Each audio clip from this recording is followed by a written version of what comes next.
Perhaps deal with the two Maggie Laubsers. Very simple thing about Maggie Laubser. I'm not going to elaborate on the expressionism and German expressionism and so forth. But with Maggie Laubser, the secret is, when you look at it, you must think to yourself, I either know a nursery rhyme or a fairy tale which fits this picture, I can create one. If there's no nursery rhyme, fairy tale in it, it's not a good Maggie Laubser. Well, I don't say not a good one, but a boring still life with the Appelbrachbox or whatever, no animal there. You want that cat, you want the animals, you want the ducks. Have a nursery rhyme in it, and invariably you've got a good Maggie Laubser. Little cottage by the sea, a children's story, and that's in a strange way what it is, and you've got to be looking for that in a Maggie Laubser. Most of them have got it. Wouldn't be my first choice, I must be very frank, but they're good paintings. They're really not bad examples. Jumping around a bit, the Almost Earn.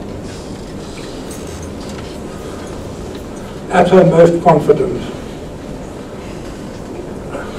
At her most confident. An absolute sureness. She just took the brush and put it on. It's there. I can imagine that, I suppose like a fishwife would, not very elegant her sitting there, but it's a practical situation. She's gutting the fish, scaling the fish, her mate scratching. The boat behind, vivid colours. It's a lovely, again, a very pleasant composition, and a very successful composition, I think, and carries the day in that respect. One of my favourite pictures, a soft spot, is the Frida Lock, an artist who's really come to the fore in the last few years. Rare in being a landscape, particularly a Cape view, a Cape Town view. But they really are, you see them extremely rarely. Very nice, nice composition. The vegetable vendor or vegetable cart in the foreground, the barber's pole on the building to the left.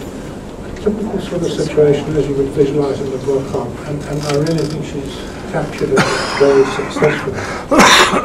One of my disadvantages is that I am inclined to relate everything to my father. I suppose very natural.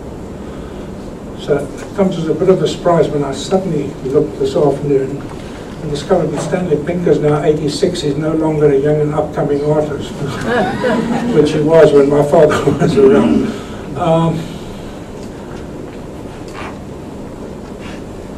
A lot of similarity, in fact, between the Pinker and the Hitchens.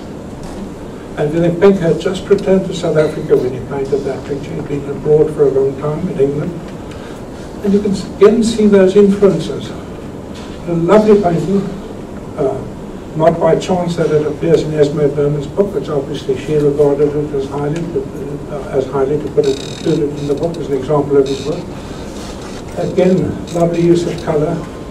But the subject matter a lot more realistic than the Hitchens, but the mood, the thing comes across very strongly as the same thing.